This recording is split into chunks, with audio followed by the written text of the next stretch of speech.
myself Lokesh Rathod, and I have done BE Mechanical. Okay, I have experience of over 6 years, and I have taught in organizations like Ellen Career Institute and Catalyzer Institute.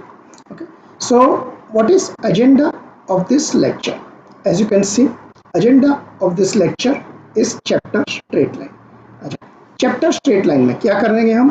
Chapter straight line में हम आज JEE में 2019 मतलब कि 2019 और 2020 के जो past year questions है उसके बारे में डिस्कशन करेंगे. ठीक है, तो first of all, who can view this lecture?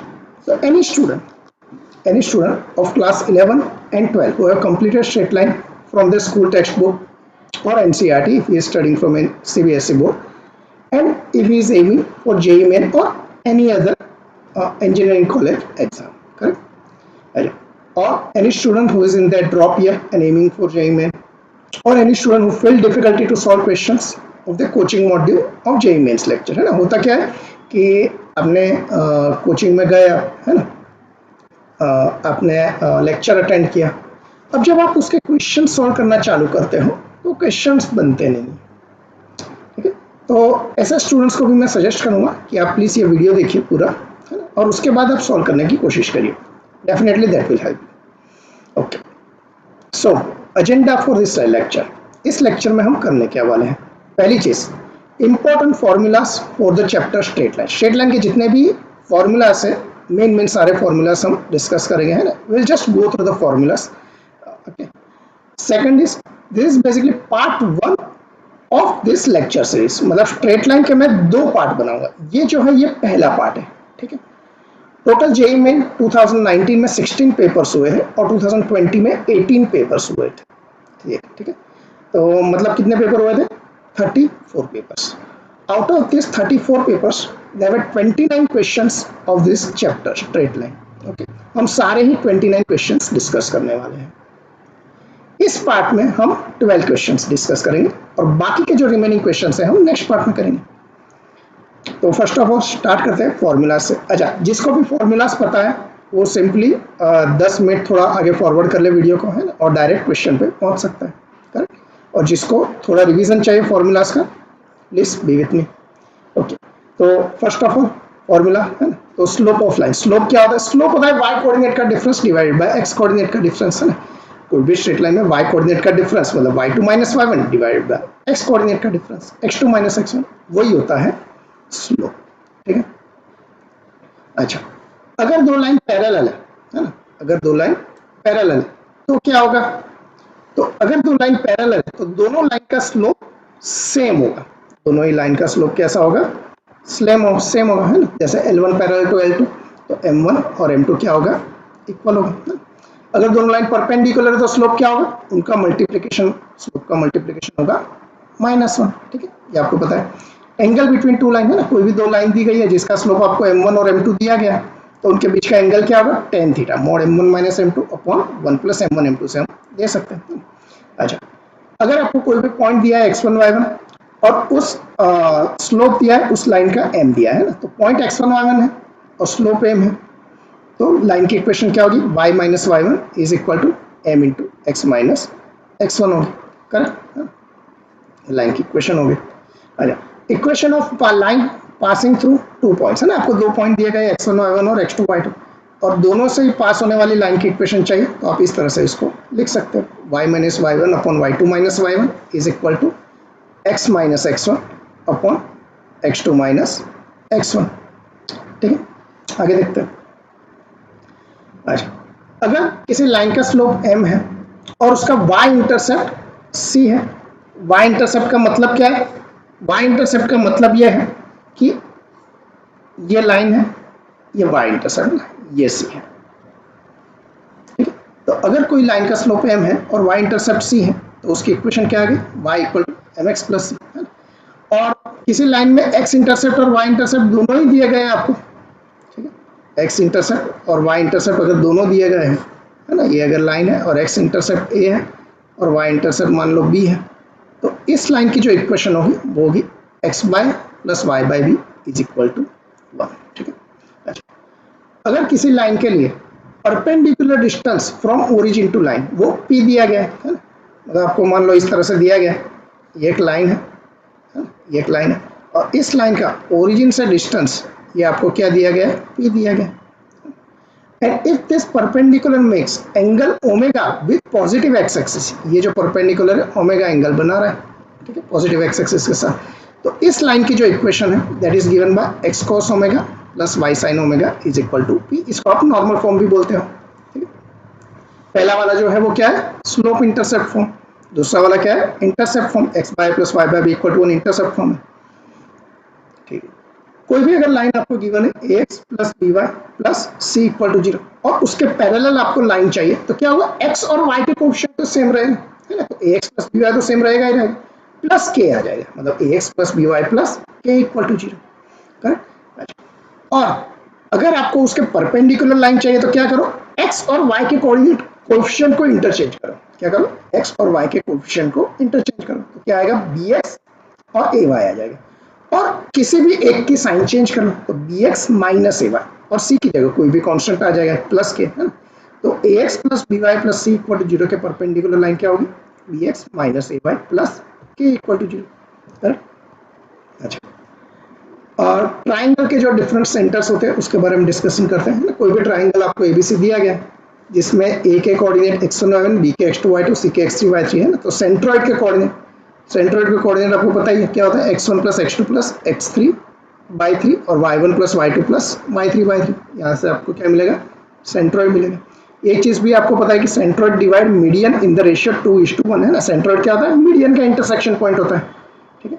कोई भी मान लो ये आपको ट्राइंगल दिया गया है ना, और ये मान लो ये मीडियन है, ये ट्राइंगल ABC है और AM मीडियन है, तो यहाँ जो G होगा that divides AM in the ratio 2:1 है ना, ये जो 2:1 के रेशियो में ये डिवाइड होगा, करेक्ट।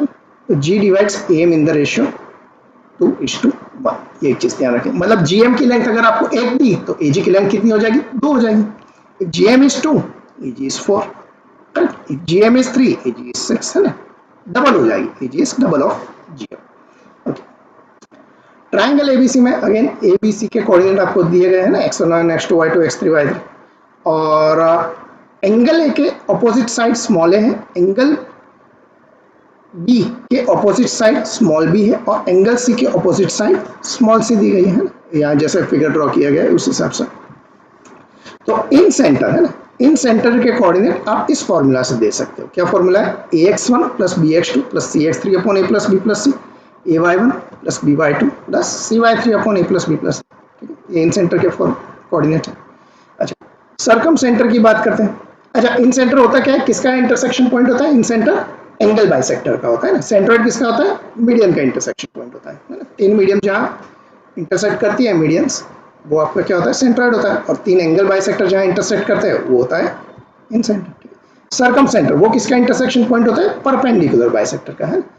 तो सर्कम सेंटर के लिए हम क्या करते हैं कि सर्कम सेंटर का कोई अलग से हम फॉर्मूला हम ध्यान नहीं रखते हैं ना। हम क्या करते हैं कि circum centre is located at equal distance from vertices of triangle, खाली इस चीज का हम यूज कर लेंगे, है ना। मान लो सर्कम सेंटर O है, मुझे उसके कोऑर्डिनेट निकालना है, क्या करेंगे, OA equal to OB equal to OC कर देंगे, है ना। जो भी इक्वेशन मिलेगी उसको सॉल्व कर देंगे तो हमें सर्कम सेंटर मिल जाएगा।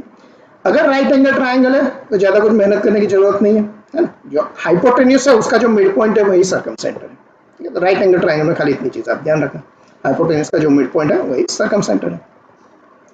ऑर्थो सेंटर, ऑर्थो सेंटर क्या होता है, intersection point of all the altitude होता है ना। तो इसी का हम यूज करेंगे, ऑर्थो सेंटर का भी अलग से कोई फॉर्मूला हम ध्यान नहीं रखेंगे, ठीक है। इस प्रॉपर्टी का यूज करके ऑर्थो सेंटर हम इजीली निकाल सकते हैं। राइट एंगल ट्रायंगल में खाली ध्यान रखना, जहां पे राइट एंगल बन रहा है ना, वही वर्टेक्स ऑर्थो सेंटर है। जहाँ पे राइट एंगल बन रहा है वही वर्टेक्स ऑर्थो सेंटर है।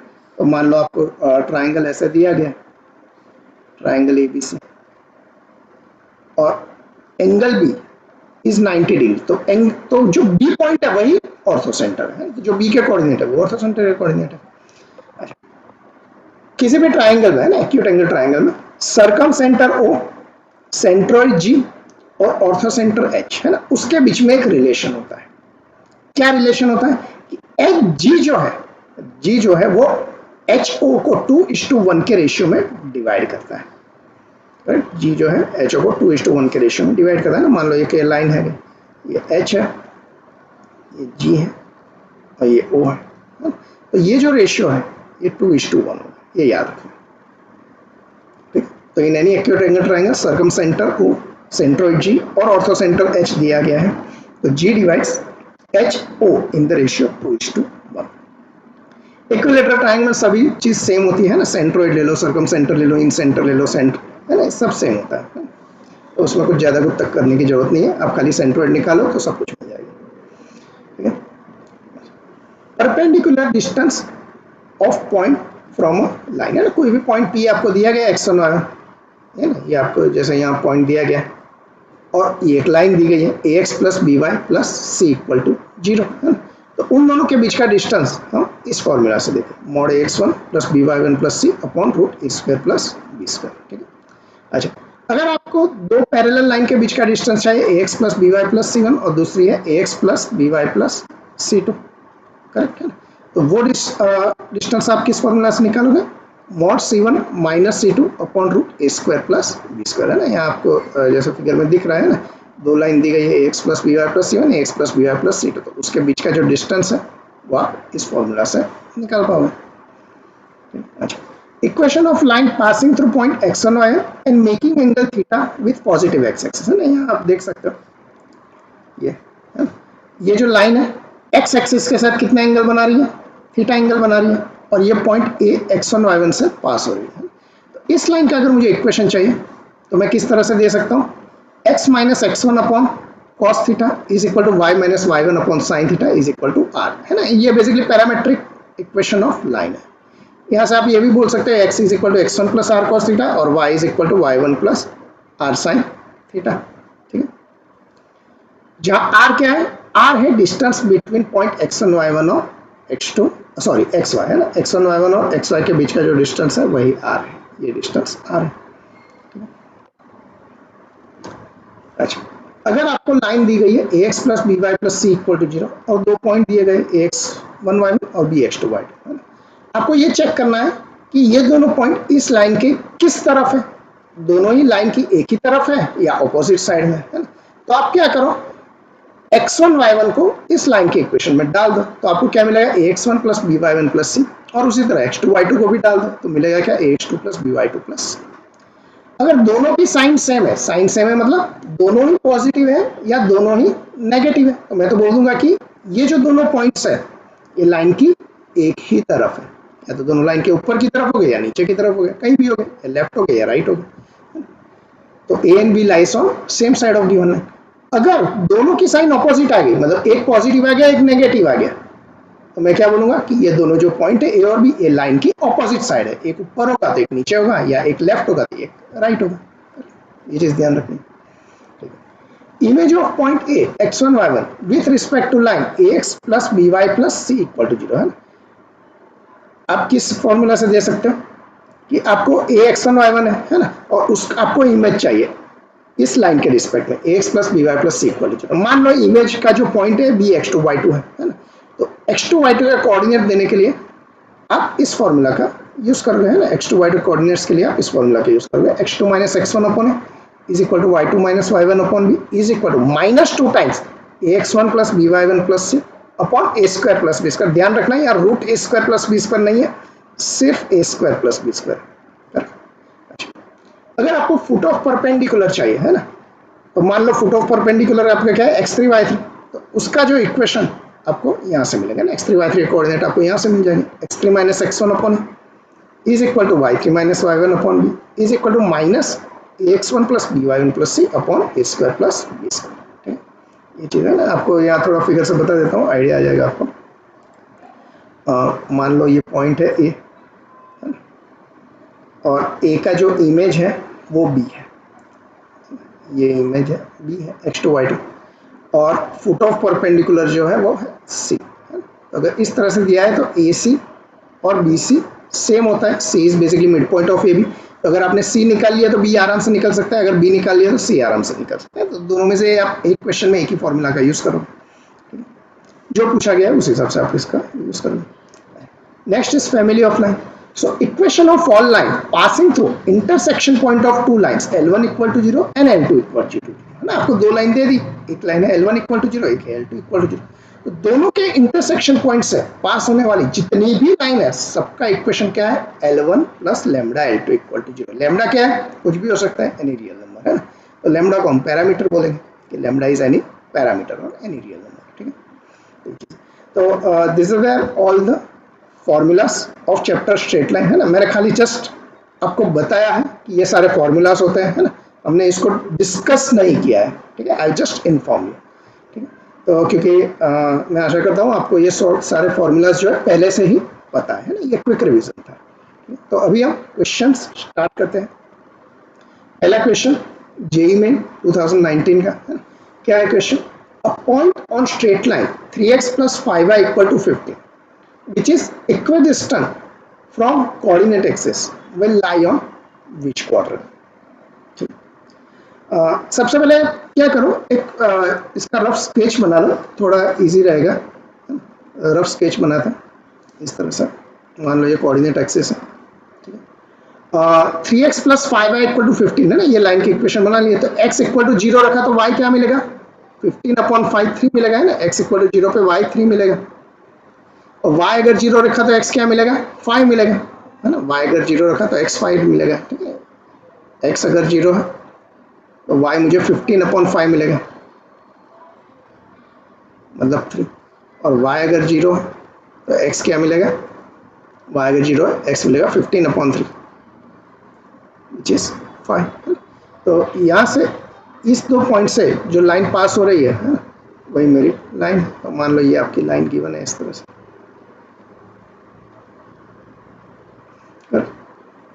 ठीक। अच्छा, अभी क्या बोल रहा है कि आपको ऐसा पॉइंट चाहिए जो इस लाइन पर है, ऐसा पॉइंट चाहिए जो इस लाइन पर है, ठीक है। Which is equidistance from coordinate axis है ना। तो एक चीज तो पता है आपको कि ये जो लाइन है फोर्थ क्वाड्रेंट में तो जाएगी नहीं, है ना। तो ये डी वाला जो ऑप्शन है वो तो अपना आंसर हो ही नहीं सकता, है ना, इसमें फोर्थ क्वाड्रेंट लिखा है ना। फोर्थ क्वाड्रेंट का कोई भी पॉइंट इस लाइन पर नहीं होगा, तो डी तो आंसर है नहीं। तो 1 2 3 में से कोई होगा, ठीक है। अच्छा 4 लिखा है तो ए भी नहीं होगा, ए में भी खाली 4 लिखा है ना। तो ए जो है ये भी अपना आंसर नहीं है, तो बी या सी में से अपना आंसर होगा। अच्छा ठीक, अभी आपको क्या बोला है कि जो पॉइंट है वो कोऑर्डिनेट एक्सिस से इक्वल डिस्टेंस पर है। कोऑर्डिनेट एक्सिस से इक्वल डिस्टेंस पर कोई भी पॉइंट होता है, इसका मतलब कि वो पॉइंट कहाँ है, y equal to x line पर है, पहली चीज है। अब देख लो, ये अगर मैंने y equal to x line यहाँ बनाई है तो y इक्वल टू एक्स पे कोई भी पॉइंट ले लो, इसके कोऑर्डिनेट क्या है, 1,1 है ना। x एक्सिस से डिस्टेंस 1, y एक्सिस से डिस्टेंस 1, ये पॉइंट ले लिया 2,2, x एक्सिस से डिस्टेंस 2, y एक्सिस से डिस्टेंस 2। एक तो ये लाइन होगी। दूसरी कौन सी ऐसी लाइन होती है, दूसरी लाइन होती है y equal to minus x. ये तो लाइन थी y इक्वल टू एक्स, और दूसरी लाइन कैसी होती है, y equal to minus x होती है। इस तरह से आपकी कोई लाइन बन जाएगी, इस तरह स्ट्रेट बराबर कर लेता है, इस तरह से, ठीक है। ये y equal to minus x है, y equal to minus x मतलब x और y के जो कोऑर्डिनेट है वो अपोजिट साइन के हो गए, बट इक्वल हो गया, मतलब x यहाँ पे आपका पॉइंट क्या आ जाएगा, x मान लो आपका -2 है तो y आपका 2 आ जाएगा। यहाँ मान लो x आपका 2 है तो y क्या आ जाएगा, -2 आ जाएगा। तो दोनों का ही डिस्टेंस कोऑर्डिनेट एक्सिस से तो सेम ही है, डिस्टेंस तो सेम है, बराबर। अच्छा, तो इसका मतलब ये है कि मुझे क्या चाहिए, y इक्वल टू एक्स, और y equal to minus x पे भी वो पॉइंट होना चाहिए और इस लाइन पे भी होना चाहिए। तो y इक्वल टू एक्स, तो y equal to x line कैसे आ गई, ऐसे आ गई, y इक्वल टू एक्स। कौन से क्वार्टर में आपको इंटरसेक्शन पॉइंट मिलेगा, फर्स्ट क्वार्टर में। तो फर्स्ट तो आपका आंसर है ही, है ना, फर्स्ट तो आंसर है ही। अच्छा, दूसरी लाइन कैसी होगी, y equal to minus x, वो लाइन कैसी होती है, ऐसी होती है, y equal to minus x, है ना। 45 डिग्री एंगल बना रही है, ये एंगल जो होता है 45 होता है। तो ये भी कहीं ना कहीं तो इसको इंटरसेक्ट करेगी, करेंगे, करेक्ट, ये पॉइंट 3, ठीक है। तो ये कहाँ पे इंटरसेक्ट हो रहा है, सेकंड क्वार्टर में, मतलब आपका आंसर क्या आ गया, सी आ गया, बराबर, एज इट इज इजी। तो काफी इजी क्वेश्चन था, है ना? आपको खाली लाइन को प्लॉट करना था, है ना, तो वहां से आंसर आ जाता। अच्छा, अगर आपको वो पॉइंट भी चाहिए तो आप क्या करते हैं, तभी हम थोड़ा क्वेश्चन से आगे जा रहे हैं कि अगर आपको पॉइंट चाहिए तो आप क्या करते हैं, तब आप y इक्वल टू एक्स और जो दूसरी लाइन दी गई है आपको 3x, क्या है 3x plus 5y equal to 50, दोनों का इंटरसेक्शन पॉइंट बनाते हैं ना। तो इंटरसेक्शन पॉइंट के लिए क्या किया, y की जगह x लिख दिया, 3x plus 5x equal to 15, या x इज इक्वल टू आपको क्या मिल जाएगा 8x इक्वल टू 15, x मिल जाएगा 15/8। तो y इक्वल टू एक्स पे है तो y भी 15/8 मिलेगा। तो एक पॉइंट तो आपको क्या मिल गया 15/8 कॉमा 15/8, क्या मिला 15/8 कॉमा 15/8। कौन से क्वाड्रेंट में होता है ये, फर्स्ट क्वाड्रेंट में होता है, ठीक है। दूसरा अगर आपको चाहिए तो क्या करो, y equal to minus x के साथ निकालो, तो y equal to minus x है ना, वो इसमें रखा आपने, क्या मिलेगा 3x माइनस 5x है ना, y की जगह माइनस एक्स रख दिया इज इक्वल टू 15, तो आपको क्या मिलेगा 2x है ना, 3x माइनस 5x 2x आ गया, उस तरफ ले लिया is equal to minus 15, x मिल जाएगा माइनस 15/2, x माइनस 15/2 तो y मिल जाएगा 15/2। तो कौन से क्वाड्रेंट में ये आया, ये है सेकंड क्वाड्रेंट में, तो आपको पॉइंट भी मिल गया, इसलिए जरूरत नहीं थी इस क्वेश्चन में, आपने खाली ये फिगर बना ली, वहां से आपका आंसर आ गया and that's all. Next question की तरफ आते हैं, कंपैरेटिवली इजी क्वेश्चन कहा जाएगा। नेक्स्ट क्वेश्चन कि लेट पॉइंट एच के 1 2 and -3 4 lies on the line L1 है ना, तो आपको मान लो कि ये लाइन दी गई है L1 और इसके ऊपर आपको 3 पॉइंट्स दिए गए हैं, एक पॉइंट यहाँ है एच के, दूसरा पॉइंट आपको दिया गया है 1 2 और तीसरा पॉइंट मान लो यहाँ कोई दिया गया है -3 4। If line L2 passes through point HK and 4 3 and is perpendicular to L2 1 है ना, L1 से परपेंडिकुलर, तो मान लो L2 लाइन जो है इस तरह से जो L1 के परपेंडिकुलर, ठीक है, और वो HK से पास हो रही है, तो L2 लाइन जो है आपकी इस तरह से है, सब पॉइंट्स को आप नाम दे देते हैं, मान लो ये पॉइंट A है, ये पॉइंट B है, ये पॉइंट C है, and L2 is also passing through point 1 4,3, तो L2 मान लो ये 4,3 से पास हो रही है। पूछा क्या है आपको, K अपॉन H की वैल्यू चाहिए, K अपॉन H मतलब H और K की वैल्यू चाहिए, तो आप K अपॉन H निकाल लोगे। तो देखो पता क्या चलेगा इससे, सबसे पहले तो मुझे L1 का स्लोप मिल गया, कैसे, क्योंकि B और C दोनों ही पॉइंट पता है ना, तो L1 का स्लोप सबसे पहले निकाल लेते हैं, तो m ऑफ L1 है ना, L1 का मैंने अगर स्लोप निकाल लिया क्या आ जाएगा, y कोऑर्डिनेट का difference divide by x coordinate का डिफरेंस, y माइनस 4 माइनस 2 है, y तो है, और नीचे क्या आ जाएगा -3 -1, करेक्ट, y कोऑर्डिनेट है 4 और 2 b और c के, और x कोऑर्डिनेट है -3 और 1, ये कर लिया, तो यहाँ से आपको क्या मिलेगा 2 अपॉन -4 और -1/2, तो स्लोप ऑफ L1 तो मिल गया। अच्छा L1 का स्लोप तो मिल गया, L1 का स्लोप मैं किसी और तरह से भी निकाल सकता हूँ, HK के फॉर्म में। HK के फॉर्म में अगर मैं L1 का स्लोप निकालूंगा तो मैं क्या करूंगा, पॉइंट A ले लेता हूँ और पॉइंट B ले लेता हूँ, या पॉइंट A या पॉइंट C ले लो, कुछ भी ले लो, कोई फर्क नहीं पड़ता। तो ML1 मुझे यहाँ से भी मिलेगा, है ना, मैं पॉइंट A भी ले रहा हूँ, तो y कोऑर्डिनेट का difference K-2 upon x coordinate का डिफरेंस H-1, और ये आपको क्या दिया गया -1/2 है ना, आगे हमने ऑलरेडी वो चीज़ निकाल ली है। तो यहाँ से आपको h और k में एक रिलेशन मिलेगा, क्या मिलेगा है ना, क्रॉस मल्टीप्लाई कर लिया आपने, तो आपको मिला 2k -4 है ना, 2k -4 is equal to -h + 1, तो आपको मिला h + 2k is equal to 4 + 1 5 है ना, ये तो एक रिलेशन आपको मिल गई। अच्छा एच के का एक दूसरा रिलेशन चाहिए तो मेरा काम हो जाएगा, तो क्या होगा देखो L2 का स्लोप और L1 का स्लोप, ठीक है, क्या रिलेशन होगा m1 m2 इक्वल टू -1, क्योंकि दोनों ही परपेंडिकुलर लाइन है, तो L1 का स्लोप तो पता ही है -1/2, mL1 जो है इज इक्वल टू -1/2, तो mL2 क्या हो जाएगा 2 हो जाएगा, है ना, क्योंकि 2 × -1/2 -1 होता है। L2 का स्लोप आप दूसरे तरीके से भी निकाल सकते हो, कैसे निकाल सकते हो, इसका स्लोप निकालने के लिए आप क्या करो, point HK that is A और पॉइंट 4,3 है ना, मान लो इस पॉइंट को मैंने D नाम ले लिया, AD का स्लोप निकाल लेते हैं, अच्छा, तो कैसे मिलेगा? y कोऑर्डिनेट का difference divide by x coordinate का डिफरेंस, मतलब कि k minus 3 upon h minus 4। क्या मिलेगा आपको? k minus 3 upon h minus 4, और वो क्या है? 2 के बराबर है। क्रॉस मल्टीप्लाई कर लिया आपने, तो आपको मिलेगा k minus 3 equal to 2h minus 8 है ना। तो यहाँ से आपको मिला 2h minus k is equal to 8 minus 3 5 है ना। आगे आपको क्या मिला था? आगे आपको मिला था h plus 2k equal to 5 है ना। h plus 2k equal to 5, ये फर्स्ट इक्वेशन था और ये आपका सेकंड इक्वेशन था है ना। आपको h और k की वैल्यू वैसे तो चाहिए, पर अगर इसका रेशियो भी मिल जाएगा तो काम हो जाएगा है ना, क्योंकि आपको खाली रेशियो भी पूछा है k अपॉन h। तो मैं क्या कर रहा हूँ, दोनों ही 5 के बराबर है, दोनों को ही इक्वेट कर लो, वो काम थोड़ा और जल्दी आ जाएगा, मतलब जल्दी आंसर आ जाएगा। क्या क्या दोनों को इक्वेट कर दिया मैंने, 1 इक्वल टू 2 कर दिया है। तो आपको क्या मिलेगा?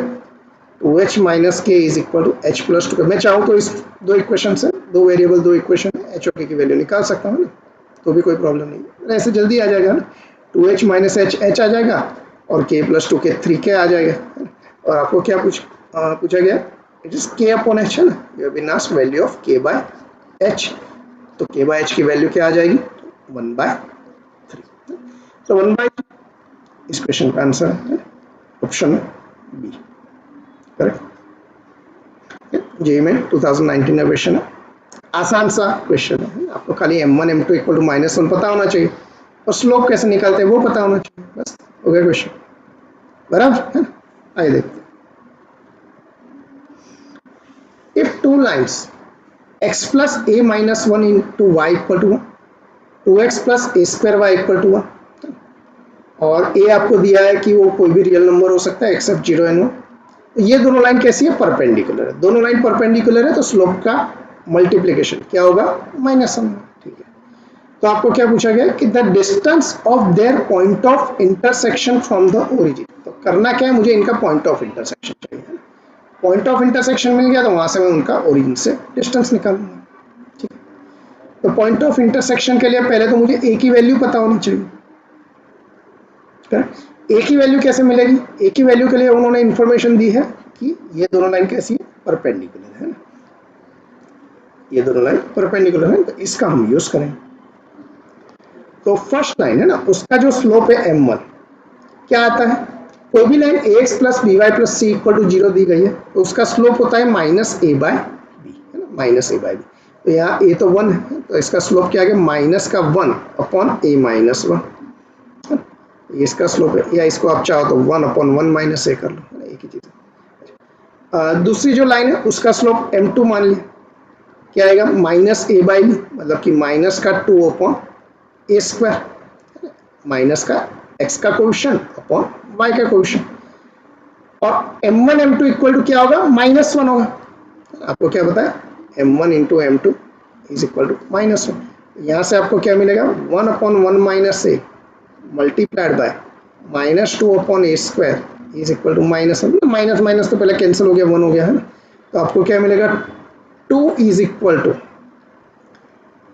ए स्क्वायर इंटू 1 माइनस ए, ये मिलेगा, करेक्ट है। अच्छा, ओपन कर दिया तो क्या होगा? 2 is equal to A square minus A cube, या आपने लिख लिया A cube minus A square plus 2 equal to 0। दिख रहा है, क्या दिख रहा है? ए की वैल्यू -1 है, सेटिस्फाई हो गई। ये छोटी छोटी चीज़ें आपको दिखनी चाहिए ना क्वेश्चन में। ए अगर -1 रखा है ना तो क्या हो जाएगा? देखो, -1 का क्यूब माइनस -1 का स्क्वायर प्लस 2 है ना। -1 का क्यूब तो -1 होगा, ये भी -1 होगा, प्लस 2 0 हो रहा है ना, मतलब ए इक्वल टू -1 इसको सेटिस्फाई कर रहा है। बस ए की वैल्यू आपको चाहिए थी, ए की वैल्यू -1 मिल गई। इसमें multiple value of a possible नहीं होगी, क्योंकि आप ए की वैल्यू -1 निकाल के फिर आपको क्या मिलेगा? क्वाड्रेटिक इक्वेशन मिलेगा है ना। उस क्वाड्रेटिक इक्वेशन के जो रूट्स होंगे वो इमेजिनरी मिल जाएंगे, तो ए की वैल्यू आएगी ए इक्वल टू -1। तो ए जो है आपका -1, ए -1 लिखा है ना, तो वहां से आपको इक्वेशन मिल गई, क्या मिली? x प्लस ए -1 इंटू वाई, एक्स प्लस ए -1 मतलब -1 इंटू वाई, और इज इक्वल टू क्या लिखा हुआ है? इज इक्वल टू 1 लिखा हुआ है। ये पहली इक्वेशन, मतलब कि आपको क्या मिला? x minus 2y equal to 1। दूसरी इक्वेशन कैसे मिलेगी? 2x plus a square y equal to 1 है ना, मतलब कि 2x प्लस ए स्क्वायर वाई is equal to 1। A square मतलब 1 ही होगा है ना, तो ये दूसरी इक्वेशन आ गई 2x plus Y equal to 1।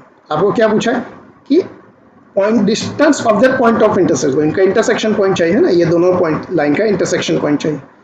अच्छा, तो ये इक्वेशन 1 है और ये इक्वेशन 2 है। सेकंड इक्वेशन को 2 से मल्टीप्लाई कर देते हैं ना, तो आपको क्या मिलेगा? 4x plus 2y equal to 2 मिला है ना, ये सेकंड इक्वेशन आ गई। दोनों को क्या किया? ऐड कर दिया, तो आपको क्या मिला? 5x मिल गया, और इस तरफ क्या मिला? 3 मिल गया, या x की वैल्यू क्या मिली? 3/5 मिल गई। y की वैल्यू के लिए किसी में एक में रख लेते हैं ना, सेकंड इक्वेशन में रख लेते हैं। तो सेकंड इक्वेशन में रखा क्या होगा? 2 into 3/5 plus y equal to 1। यहाँ से आपको y मिलेगा 1 माइनस 6/5 है ना, तो 5 माइनस 6 माइनस 1 है ना, -1/5। तो आपको जो पॉइंट ऑफ इंटरसेक्शन था वो क्या मिला? 3/5 कॉमा -1/5 क्या मिला? 3/5 कॉमा -1/5, ये आपको पॉइंट ऑफ इंटरसेक्शन मिल गया। अभी आपको क्या पूछा है?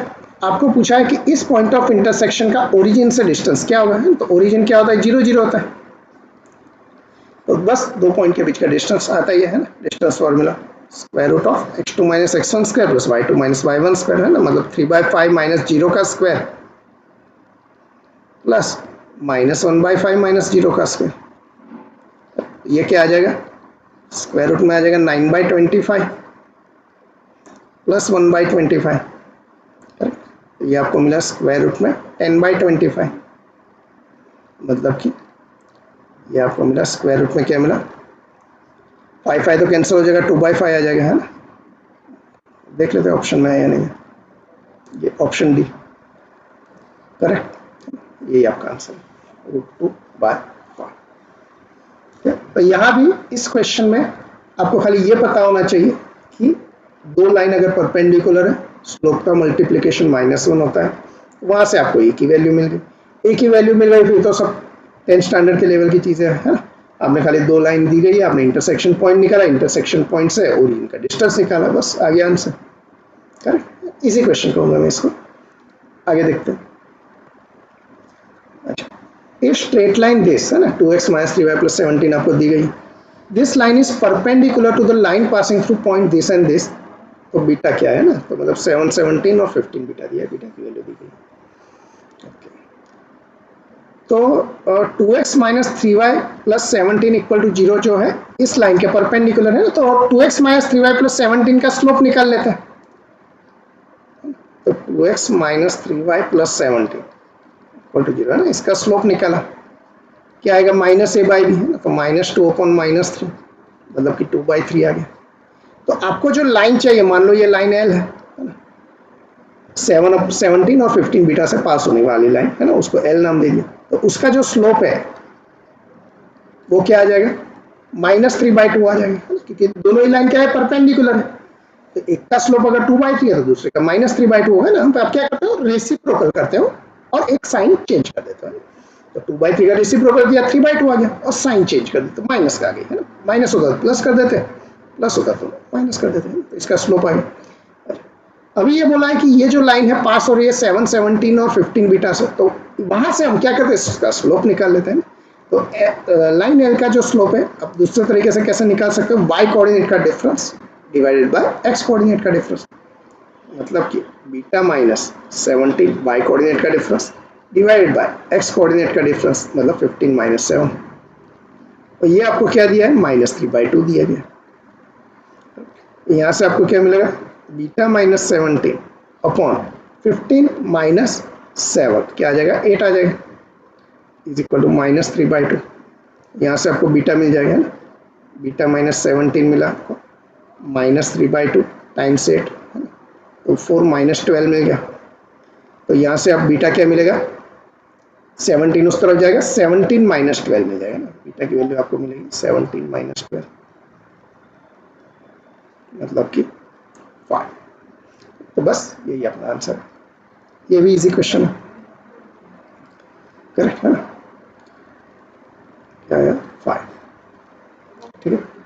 आगे देखते हैं। A triangle has vertex at 1, 2 and the midpoint of two sides through it are -1 and 2, 3. Centroid of this triangle क्या होगा? ये भी काफी आसान सा क्वेश्चन है ना, आपको खाली सेंट्रोइड निकालना है ट्राइंगल का। 10th लेवल का क्वेश्चन आप कह सकते हैं इसको। देखिए ये आपको ट्राइंगल दिया गया इस तरह से, थोड़ा बराबर कर लेते हैं। तो ट्राइंगल की जो वर्टेक्स है वो एक वर्टेक्स तो 1, 2 है, तो मान लो ये पॉइंट ए है और ये है 1, 2 है। Mid point of two side through it, मतलब ए से जो पास हो रही है ना, उस साइड के जो मिड पॉइंट है वो आपको दिए गए -1, 1 और 2, 3 है ना, ये मिड पॉइंट है 2, 3 और बाकी के जो साइड वर्टाइसिस है उसको बी और सी नाम दे देते हैं, बी और सी नाम दे दिए। तो आपको क्या पूछा है कि ट्राइंगल एबीसी है, ट्राइंगल एबीसी का सेंट्रोइड क्या होगा। तो आप बस बी और सी के कोऑर्डिनेट निकाल लो तो वहां से सेंट्रोइड आ जाएगा, है ना। तो मिड पॉइंट फॉर्मूला है, अपने इसके कोऑर्डिनेट मान लो डी और ई नाम दे दिया है ना, डी और ई।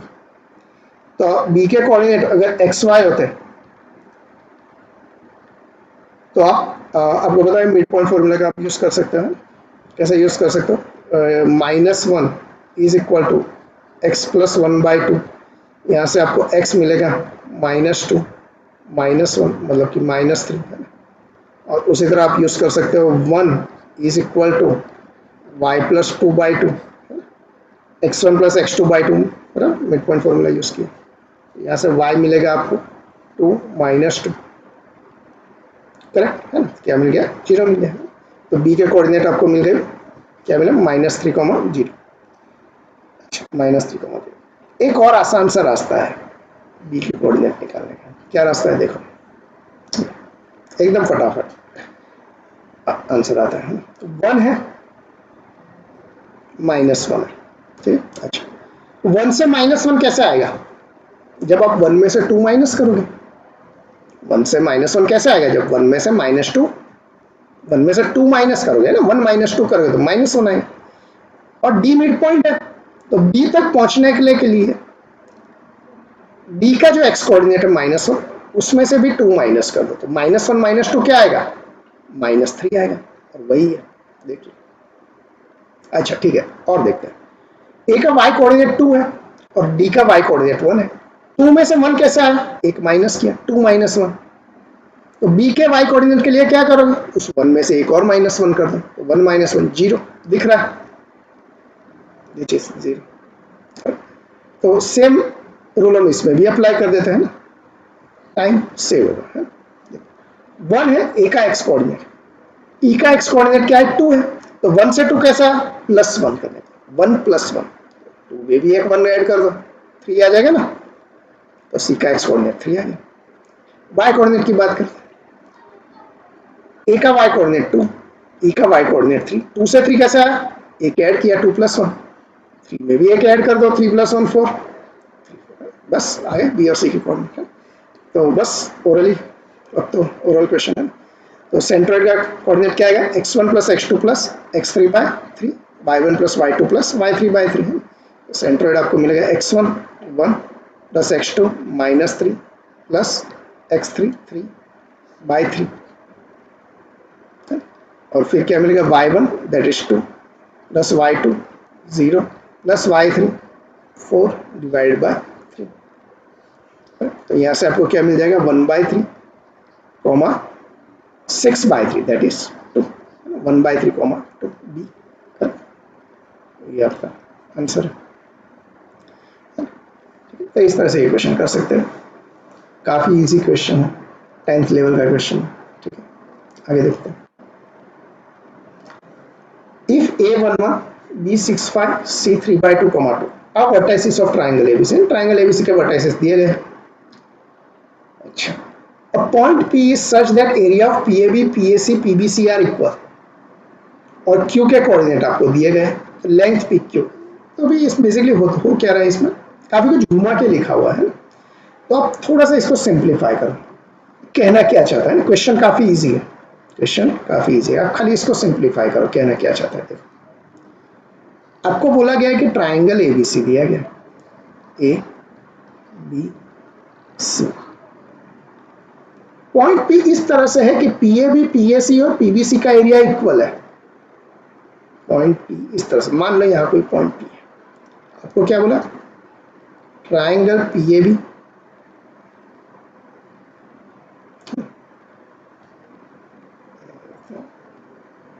ये पीबी आ गया और पीसी है इस तरह से, तो ट्राइंगल पीएबी पीबीसी और पीसीए का एरिया इक्वल है। इसका मतलब क्या है, इसका मतलब यह है कि पॉइंट पी कुछ नहीं, पॉइंट पी सेंट्रॉइड है, ये सेंट्रॉइड है ना, सेंट्रॉइड की प्रॉपर्टी है, 9th में आपने की होगी, याद होगा है कि सेंट्रॉइड अगर होता है जी है ना, तो सेंट्रॉइड से जो ट्राइंगल के 3 इक्वल पार्ट में डिवाइड करता है ना, 3 इक्वल एरिया में डिवाइड करता है, 9th या 10th में आता है, तो बस वही चीज़ है। तो P इज अ सेंट्रॉइड, तो बस आपको P के कोऑर्डिनेट तो मिल जाएंगे है ना। P के कोऑर्डिनेट कैसे मिलेंगे, x1 plus x2 plus x3 by 3, y1 plus y2 plus y3 by 3 है, वो आपको क्या मिलेगा, 1 plus 6 plus 3 by 2 divide by 3 और 1 प्लस 5 प्लस 2 डिवाइड बाई 3, तो क्या मिलेगा आपको सेंट्रॉइड, 1 प्लस 6 7, 7 2 सा 14, 14 प्लस 3 17 है ना, तो 17 डिवाइड बाई 2 इंटू 3 6, ये 17 बाई 6 आ गया और ये आ गया 8 बाई 3, करेक्ट, ये क्या आ गया आपके पास 8 बाई 3 आ गया, 8 बराबर लिख लेता, तो P मिल गया। अभी आपको बोला क्या है, पी क्यू की लेंथ पूछिए, तो ये काफी आसान हो गया है, P के कोऑर्डिनेट है 17 बाई 6 8 बाई 3,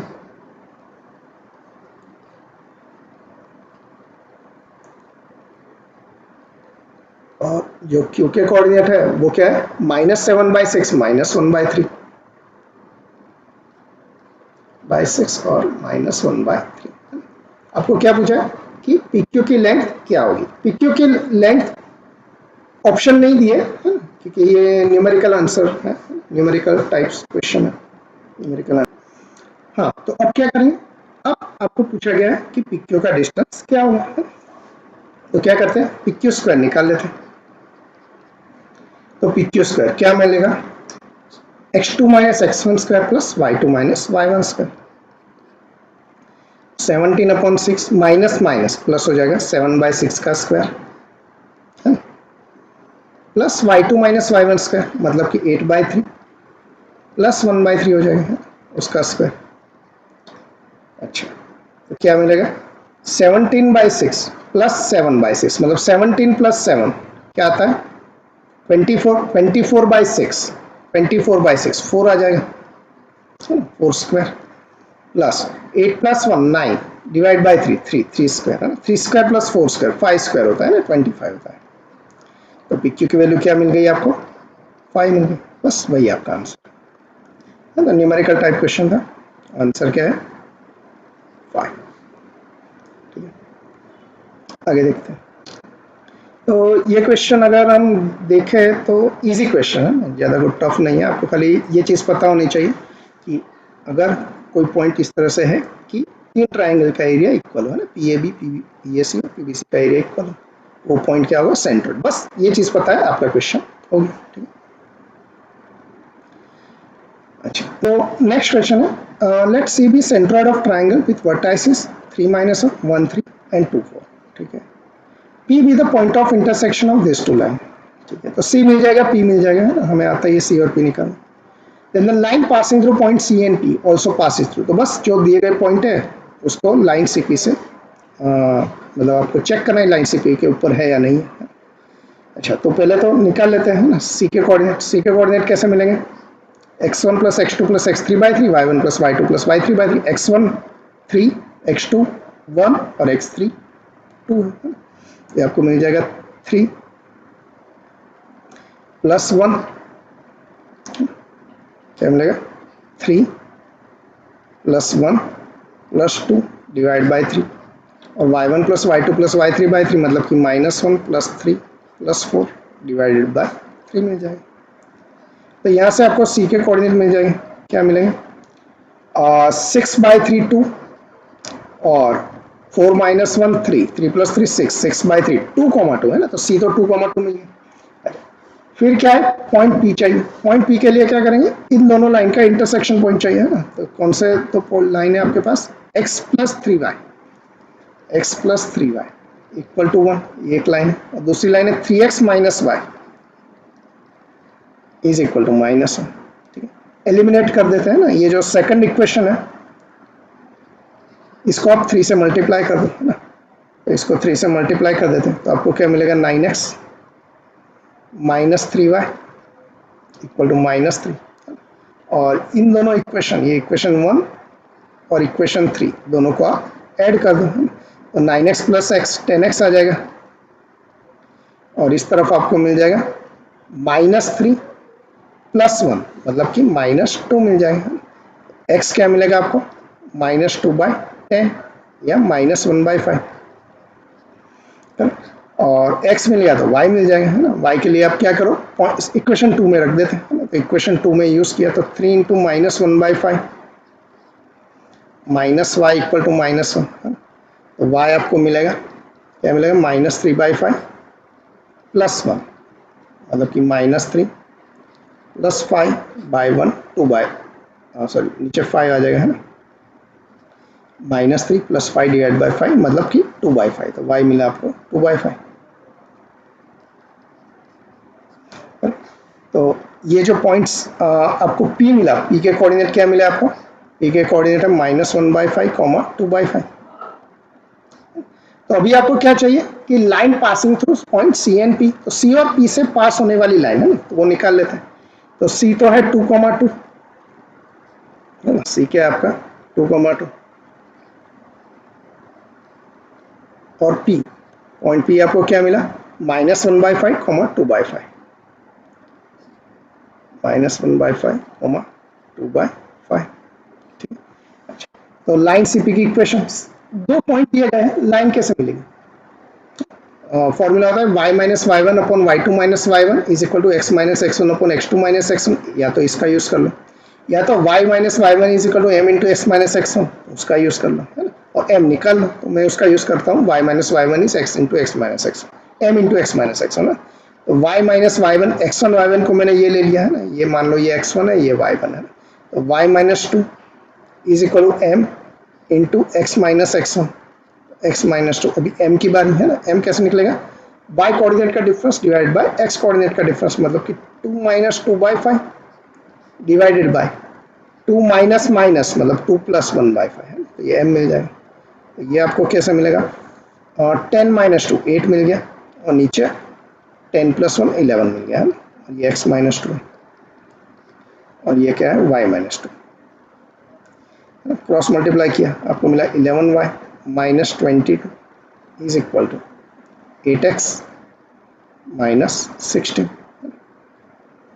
अच्छा, तो सबको एक तरफ ले आते हैं, तो आपको मिलेगा 8x - 11y, 8x - 11y is equal to 16 - 22, है ना। 16 - 22 मतलब क्या आएगा 6 आ जाएगा, है ना। 16 - 22 6 आ जाएगा, बट नेगेटिव में आ जाएगा, करेक्ट। ठीक, अच्छा, तो बस अभी आपको जो पॉइंट दिया है उसको सेटिस्फाई कराना। पहला पॉइंट 7,6 है ना, चेक कर लेते हैं अभी एक एक करके। 7,6 8 7 56 माइनस 11 6 66 नहीं आएगा, है ना। 10 आ रहा है, -10 आ रहा है, तो ये तो पॉसिबल नहीं है। दूसरा पॉइंट देते हैं -9, -7 है ना, -9, -7 8 9 72 -72 आ जाएगा, है ना। और ये 77 प्लस में 77 आ जाएगा, तो 5 आ रहा है ना डिफरेंस, 70 और प्लस में आ रहा है तो वो तो नहीं चलेगा। तो तीसरा पॉइंट सी देख लेते हैं 9 7, तो 8 9 72 -77, इसमें -5 आ जाएगा, है ना, ये भी नहीं चलेगा आपको। ठीक है, और देखते हैं लास्ट कौन है, -9 -6 है, तो -9 -6, 8 9 72 -72 प्लस 66 है ना, क्या आ रहा है, -6 आ रहा है इसमें, करेक्ट है ना, -6 आ रहा है, तो बस यही आंसर है आपका, -9 -6, करेक्ट है ना। तो डी जो है ये इस क्वेश्चन का आंसर है। ये भी इजी क्वेश्चन है ना, आपको पता है सेंट्रोइड कैसे निकलता है, 2 पॉइंट का इंटरसेक्शन कैसे निकल, 2 लाइन दिया है, इंटरसेक्शन पॉइंट कैसे निकलता है ना? 2 पॉइंट से पास होने वाली लाइन कैसे मिलती है, और किसी भी पॉइंट को लाइन में सेटिस्फाई कैसे कराया जाता है ना, ये 4 चीजें, चारों का ही एक ही क्वेश्चन में यूज किया गया है। इजी क्वेश्चन है, थोड़ा सा लेंथी है, but yes we can do it, right. Exam में अगर आता है तो ऐसे क्वेश्चंस को छोड़ना नहीं चाहिए, ठीक है। आगे देखते हैं। हाँ, तो next question, if the line 3x plus 4y minus 24 equal to 0 intersect x axis at point A and y axis at point B, then find in center of triangle OAB। Okay, तो figure बना लेते हैं। तो आपको क्या दिया है, triangle OAB दिया है, इस तरह से दिया हुआ है ना, ये पॉइंट O है। This line intersect x axis at point A and B। तो पहले तो ये चेक कर लेते हैं कि ये लाइन एक्स एक्सिस और वाई एक्सिस को कहाँ इंटरसेक्ट कर रही है। तो जब आपने x इक्वल टू 0 रखा तो आपको क्या मिलेगा, 4y इक्वल टू 24 या y इक्वल टू 24/4 6। जब y इक्वल टू 0 रखा तब आपको क्या मिलेगा, 3x इक्वल टू 24 या x मिलेगा 24/3 8, करेक्ट है। तो ये जो लाइन है x एक्सिस को इंटरसेक्ट करेगी 8 0 पर और y एक्सिस को इंटरसेक्ट करेगी 0,6 पर है। तो इस तरह से दिया गया है। ये जो पॉइंट है 8,0 है ना, y इक्वल टू 0 रखा मतलब x एक्सिस का इंटरसेक्शन पॉइंट है, और y एक्सिस को इंटरसेक्ट करेगा 0,6 पर, है ना? अच्छा, और o के जो कोऑर्डिनेट है वो सबको पता ही है 0,0। लेंथ देख लेते हैं ना, ये पॉइंट A है, ये पॉइंट B है। OA की लेंथ क्या आ गई, length of OA will be 8 है ना, OA की लेंथ है 8, OB की लेंथ 6 और AB की लेंथ है ना, AB की लेंथ क्या आ जाएगी, AB की लेंथ क्या लिया आप, पाइथागोरस थ्योरम का यूज कर लीजिए। AB स्क्वायर, अब वो क्या मिल जाएगा, OA square plus OB square. तो OA square plus OB square, 6 square plus 8 square क्या आ जाएगा, 36 प्लस 64 है ना, 36 प्लस 64 100 आ गया। तो AB की लेंथ आपको मिल गई 10, AB की लेंथ 10, ठीक है। तो ये जो चीज़ थी ये हमें रिक्वायर्ड थी, तो ये चीज़ हमें पहले मिल गई। हाँ, तो अभी हमें क्या करना है, अभी हमें ट्राइंगल OAB का इन सेंटर चाहिए। इन सेंटर कैसे निकालेंगे, फॉर्मूला हम डिस्कस कर चुके हैं एक ऑलरेडी, है क्या था, AX1 plus BX2 plus CX3 upon A plus B plus C, AY1 plus BY2 plus CY3 upon A plus B plus C, है ना। तो यहाँ पे देखें तो आपको जो ट्राइंगल दिया गया है इस तरह से दिया गया है, O0 0, A 8 0 और B दिया है 0 6, और आपको लेंथ भी पता है सबकी, है ना, ये लेंथ है 8, ये लेंथ है 6 और ये लेंथ है 10, है ना। तो इन सेंटर के जो कोऑर्डिनेट आ जाएंगे वो आपको क्या मिलेंगे, AX1 है ना, तो किसी से भी स्टार्ट कर देते हैं 10 है ना, तो 10 इंटू 0 AX1 है ना, 0 0 X1 Y1 ले लिया है ना, ये X1 Y1 है, मान लो ये X2 Y2 है और ये X3 Y3 है, किसी को भी आप X1 Y1 ले सकते हो, X2 Y2 X3 Y3 ले सकते हो। तो और ये है A, ये B, इसको B नाम दे दिया और इसको C नाम दे दिया, तो इस तरह से। तो AX1 मतलब कि 10 इंटू 0 प्लस BX2 है ना, BX2 मतलब 6 इंटू 8 प्लस CX3 है ना, CX3 मतलब 8 इंटू 0, करेक्ट, डिवाइडेड बाय क्या आएगा, A plus B plus C, that is 10 plus 6 plus 8। अच्छा, y कोऑर्डिनेट कैसे मिलेगा, AY1 that is 10 into 0 plus by2 that is 6 into 0 plus cy3 है ना, cy3 मतलब 8 इंटू 6 और डिनोमिनेटर में आपको मिल जाएगा a plus B plus C. A plus B plus C आपके पास क्या है 10 प्लस 6 प्लस 8। तो बस सिंप्लीफाई कर लेते हैं। तो यहाँ से आपको कोऑर्डिनेट मिलेंगे, क्या मिलेगा i इज इक्वल टू 10 ये तो चला गया है ना, तो 8 6 48 है ना, 8 6 48 या 8 इंटू 6 लिख लेते हैं अभी तो। और नीचे आपको क्या मिल रहा है 24 है ना। अच्छा और यहाँ से क्या मिलेगा, यहाँ से भी 8 इंटू 6 ही मिलेगा और नीचे क्या मिलेगा 24। क्या होता है 24 2 48 होता है ना, तो ये आपको क्या मिलेगा 2,2।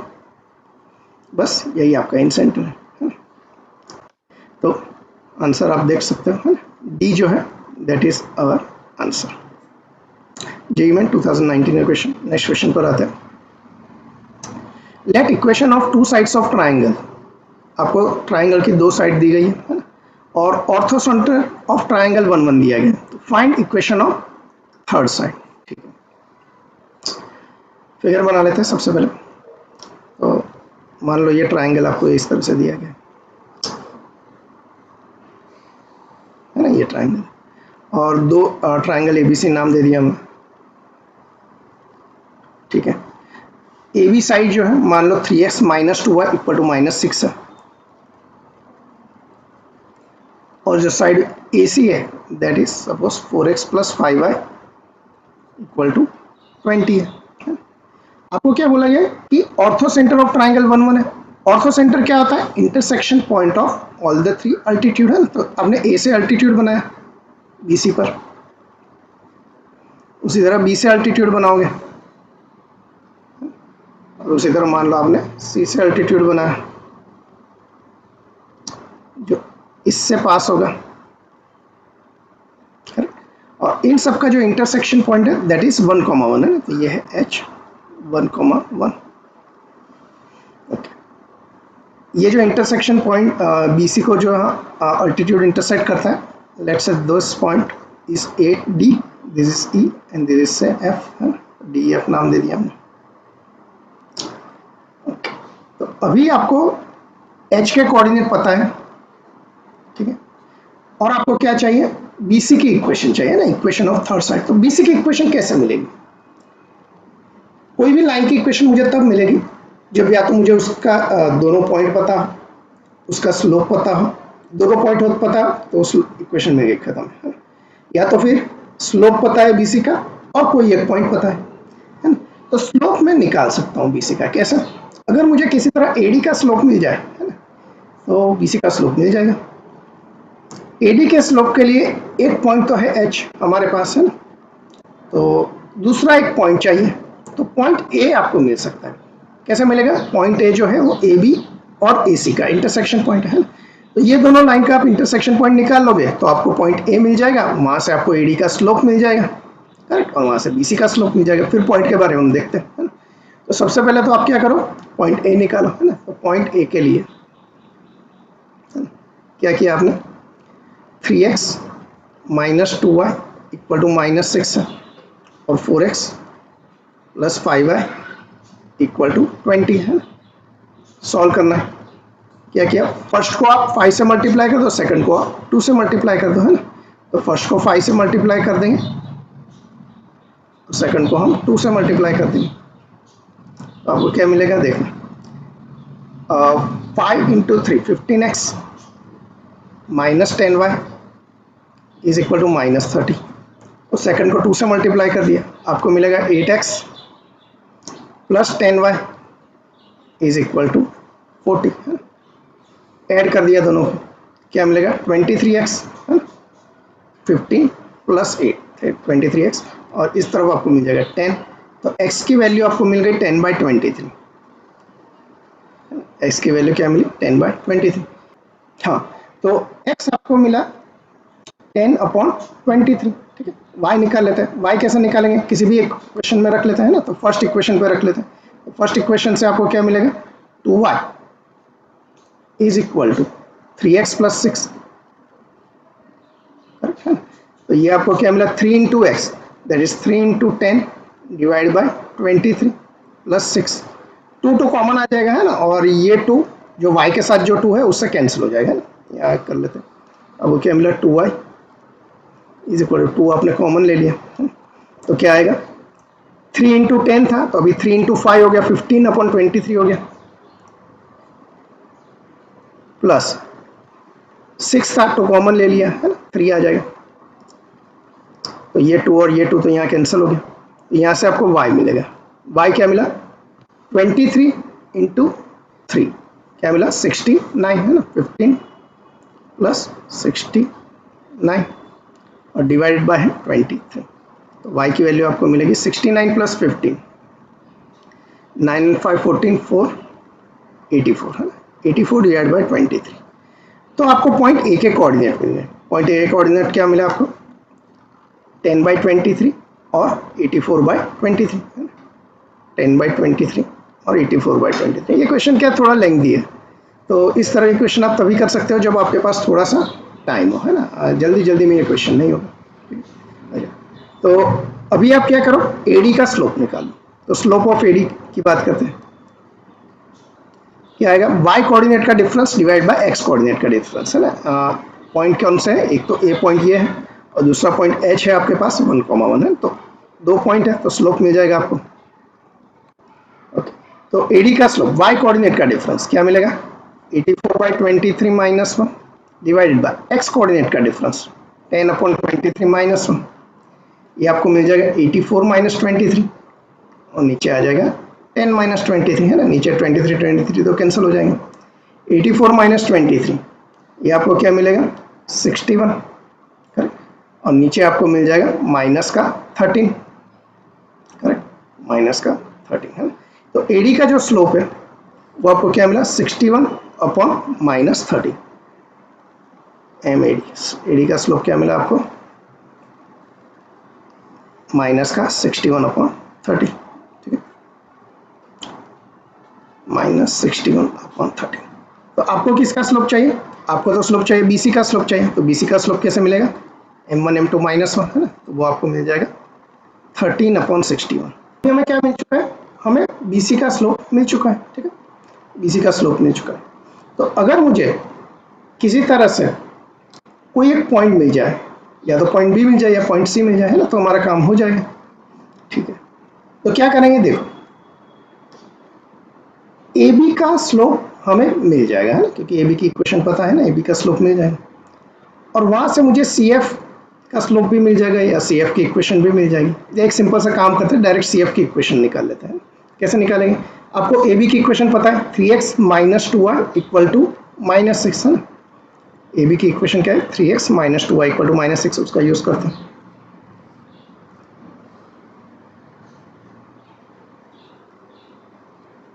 (3x - 2y = -6) इसके परपेंडिकुलर जो भी लाइन होगी उसकी इक्वेशन क्या हो जाएगी 2x + 3y = k टाइप हो जाएगी, 2x + 3y = k।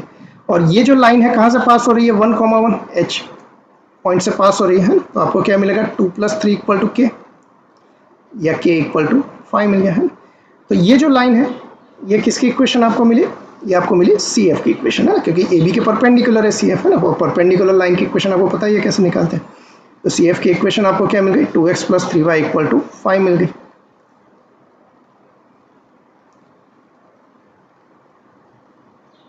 ठीक है, तो ये सी एफ की इक्वेशन है, और आपके पास ऑलरेडी ए सी की इक्वेशन पता है ना, ए सी की इक्वेशन है 4x + 5y = 20, इसी है 4x + 5y = 20 है। तो इन दोनों का अगर मैं इंटरसेक्शन पॉइंट निकालूंगा तो मुझे क्या मिल जाएगा, मुझे पॉइंट सी मिल जाएगा, है ना, और पॉइंट सी मिल गया और स्लोप पता है तो वहां से बीसी की इक्वेशन मिल जाएगी, ठीक है। तो पॉइंट सी निकाल लेते हैं, क्या क्या सी एफ की इक्वेशन को पहले 2 से मल्टीप्लाई कर दिया है ना, तो आपको क्या मिलेगा 4x + 6y = 10, और दोनों को हमने क्या किया माइनस कर दिया है ना, तो 6y - 5y y = 10 - 20 -10 आ गया, y - 10 आ गया, x निकाल लेते हैं। तो x के लिए क्या किया सी एफ की जो इक्वेशन है उसी का यूज किया है ना, 2x = 5 - 3y that is 5 plus 35 आ जाएगा, 2x 35, तो x क्या मिल जाएगा 35/2, तो x मिला 35/2 और y मिला था आपको -10, तो ये आपको क्या मिला, पॉइंट C मिला है, 35/2 -10। और स्लोप आपको पता है ऑलरेडी हम निकाल चुके हैं, BC का स्लोप 13/61, तो BC लाइन की इक्वेशन बस मिल गई यहाँ से ना, y minus y1 is equal to m into x minus x1 से आपको BC की इक्वेशन मिल जाएगी। y minus y1 y plus 10 is equal to m क्या है 13/61 into x minus x1 x minus 35/2। क्या क्या इस 2 को भी आगे ले आए हैं ना, तो 13 और ये आपको मिल जाएगा 122, 61 इंटू 2 122, और ये है x इंटू 2x माइनस 35, और इस तरफ है y प्लस 10। हाँ, तो क्या करें, क्रॉस मल्टीप्लाई कर लेते हैं। क्रॉस मल्टीप्लाई किया आपको क्या मिलेगा 122 into y plus 1220 is equal to 13 into 2 26x minus 35 into 13 क्या मिलेगा 455। तो यहाँ से आपको लाइन की इक्वेशन मिल गई, क्या मिलेगी 26x minus 122y minus 122y, correct, और is equal to 1220 plus 455, correct, ऐसा मिल जाएगा। तो ये आपको क्या मिला लास्ट में 5 आ जाएगा, 7 आ जाएगा, 6 आ जाएगा, 1 आ जाएगा, तो 26x minus 122y is equal to 1675 है ना, चेक कर लेते हैं 1675 26x, अच्छा 26x minus 122y is equal to 1675 है ना, ऑप्शन बी जो है 26x minus 122y is equal to 1675 है, ऑप्शन बी जो है वो आपका आंसर है, यहाँ से मिल जाएगा, करेक्ट। तो बस यही आपका आंसर है। तो थोड़ा सा लेंथी क्वेश्चन है ना, अगर आपके पास टाइम हो तभी आप इस प्रकार इस टाइप के जो क्वेश्चन है उसको अटेम्प्ट कर सकते हैं। आगे देखते हैं, let in triangle orthocentre A is equal to -35 और सेंट्रॉइड B 33 गिवा है, C सर्कम सेंटर है, तो radius of circle having diameter as AC है ना। एक चीज़ मैंने बताई थी आपको, जो फॉर्मूला जो हमने डिस्कस किया था ना, तब इसके बारे में हम डिस्कस ऑलरेडी कर चुके हैं। अगर आपके पास ऑर्थो सेंटर H गिवन है, सेंट्रॉइड G गिवन है और सर्कम सेंटर O गिवन है, करेक्ट, तो G जो है HO को 2:1 के रेशियो में डिवाइड करता है, करेक्ट। आपको ऑर्थो सेंटर क्या दिया है -3,5 है ना, तो A की जगह O है ना, H है, ऑर्थो सेंटर H है ना, तो -3,5 है, ये -3,5 है। सेंट्रॉइड 3,3 गिवन है और C सर्कम सेंटर है ना, तो बेसिकली O जो है आपके लिए C है, यहाँ साइड में रख लेता हूँ, O जो है आपके लिए C है, G जो है आपके लिए B है, ये B है, और जो H है वो आपके लिए क्या है A है, ठीक। तो C के कोऑर्डिनेट के लिए क्या करें, सेक्शन फॉर्मूला का यूज़ कर लेते हैं, सबको आता है सेक्शन फॉर्मूला है ना, mx2 प्लस nx1 अपन m प्लस n, वहाँ से इजीली आ जाएगा। उससे भी एक आसान सा रास्ता है, बहुत ही आसान रास्ता है। देखो रेशियो क्या है 2:1 का है ना, इसका मतलब अगर OG 1 होता है तो GH क्या होता है 2 होता है, करेक्ट। अच्छा, H का x कोऑर्डिनेट -3, G का x कोऑर्डिनेट 3, -3 से 3 आने के लिए आप क्या करोगे, -3 से 3 आने के लिए आप क्या करोगे +6 करोगे, अभी आप यहाँ पे पहुंचोगे -3 + 6 3 आ जाएगा। तो यहाँ पे आपने 2 टाइम्स डिस्टेंस कवर किया, क्योंकि यहाँ क्या है 2 है, तो अभी आपको कितना डिस्टेंस कवर करना पड़ेगा 1 टाइम है ना, मतलब कि 6 का आधा 3 + 3, तो क्या आ जाएगा 3 + 3 6, तो O का x कोऑर्डिनेट आपको 6 मिल गया। y कोऑर्डिनेट की बात करते हैं, 5 से आप 3 पर आए यहाँ से कितना डिस्टेंस कवर किया, -2 है ना।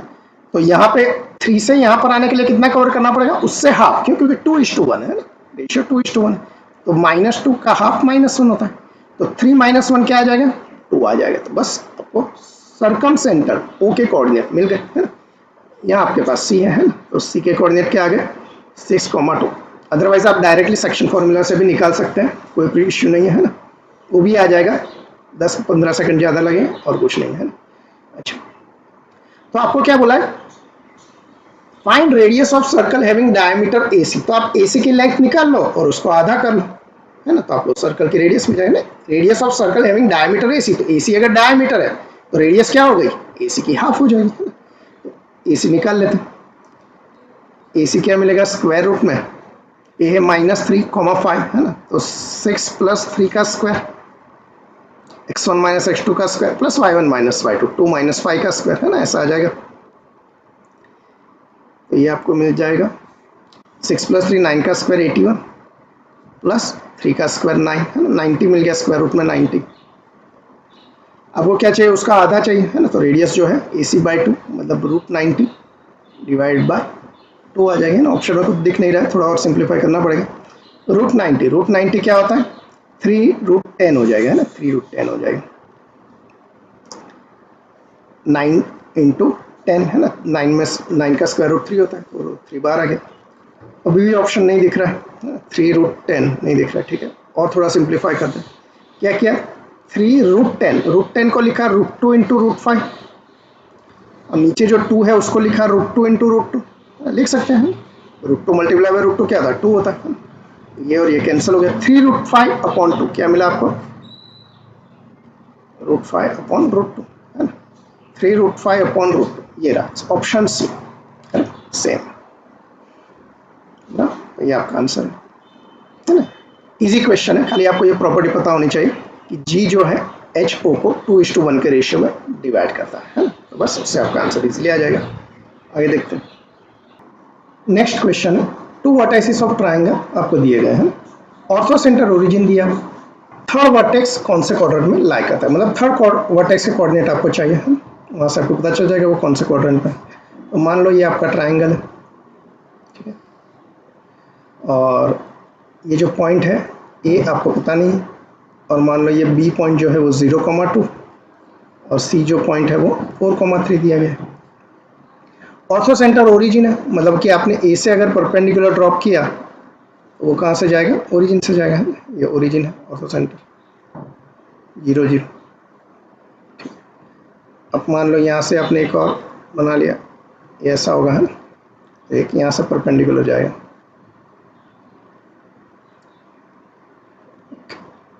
ये पॉइंट DEF मान लिया आपने, है ना, DEF इस तरह से दिया है, ठीक।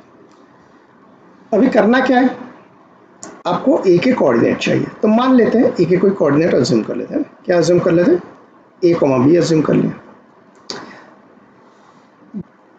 अच्छा, तो सबसे पहले हम क्या करेंगे, सबसे पहले हम BC का स्लोप निकाल लेंगे, है ना, तो वहाँ से हमें AD का स्लोप मिल जाएगा। तो BC का स्लोप अगर निकालते हैं तो MBC क्या आ जाएगा, Y कोऑर्डिनेट का difference divide by X coordinate का डिफरेंस, ये आपको मिल गया 2/4, 1/4 मिलेगा, 3 - 2 1/4 मिल गया। तो AD का जो स्लोप है वो क्या मिल गया आपको, MAD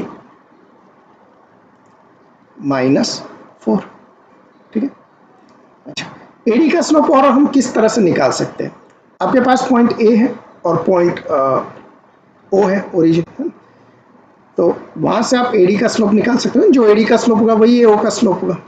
तो -4 इज इक्वल टू क्या किया, Y कोऑर्डिनेट का difference divide by X coordinate का difference B - 0 upon A - 0, correct, या मैं ऐसा कह सकता हूँ B/, इज इक्वल टू -4 या B इज इक्वल टू -4 है, करेक्ट, ऐसा है, ठीक है।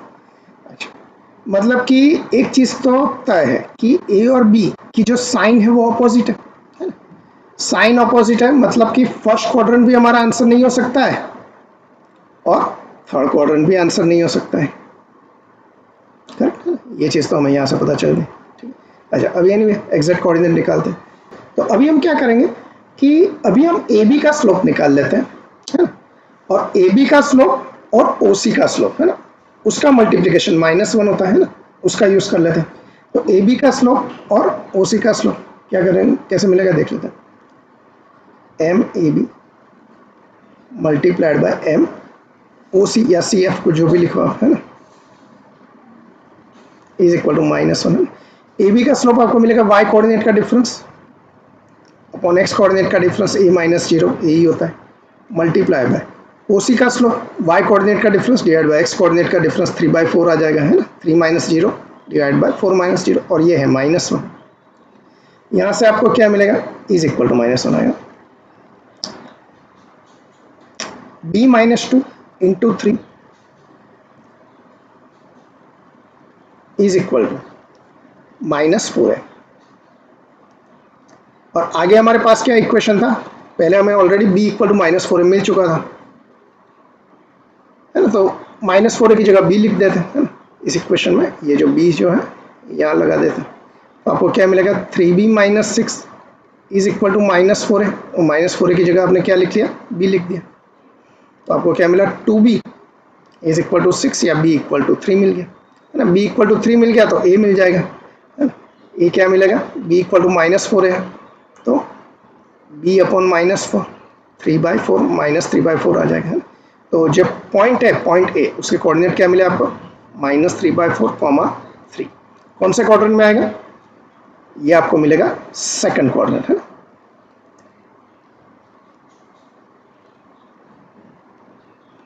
तो आपका जो आंसर है वो क्या आ जाएगा, सेकंड क्वाड्रेंट, ठीक है।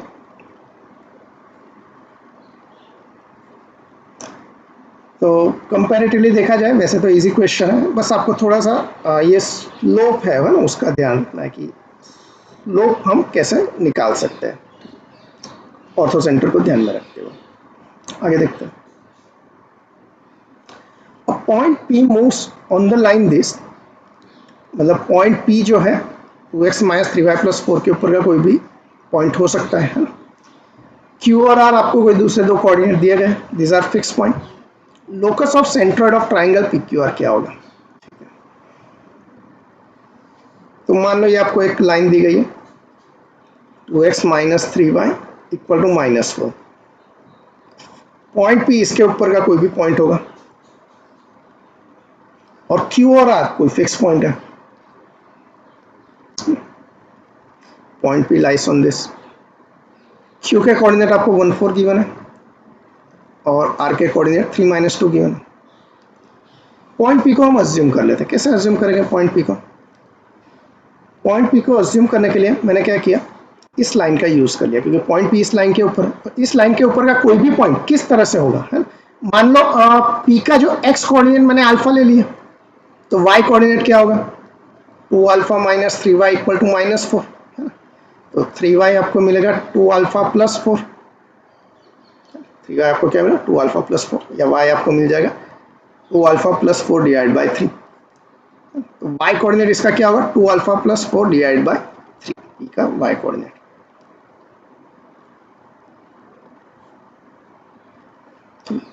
अभी आपको बोला है कि ट्राइंगल PQR का जो सेंट्रॉइड है उसका आपको लोकस चाहिए, है?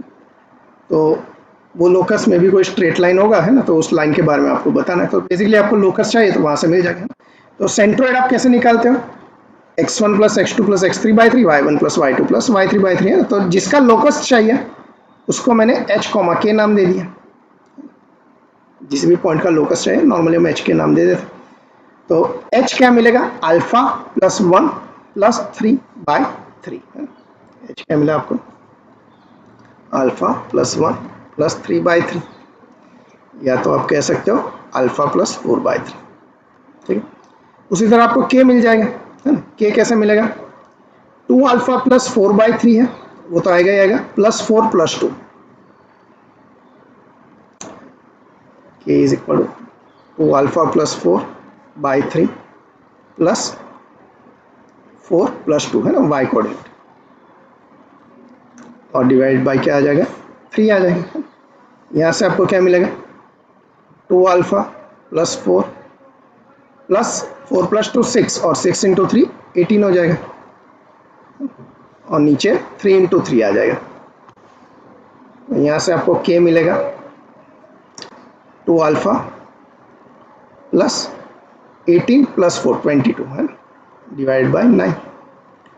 अभी आपको h और k हो ऐसा कोई इक्वेशन चाहिए है ना, मतलब h और k को रिलेट करना है। क्या किया, दोनों इक्वेशन में से अल्फा निकाल लेते हैं ना, ये इक्वेशन 1 है और ये इक्वेशन 2 है, दोनों से अल्फा निकाल के उसको कंपेयर कर देते हैं। क्या मिलेगा देखो, alpha plus 4 equal to 3h, या अल्फा मिला 3h माइनस 4, और यहाँ से क्या मिलेगा 2 alpha plus 22 is equal to 9k, या 2 अल्फा मिला 9k माइनस 22 है ना। अल्फा को कंपेयर करना है ना, तो ऊपर अल्फा है नीचे 2 अल्फा है, तो ऊपर भी 2 अल्फा कर देते हैं।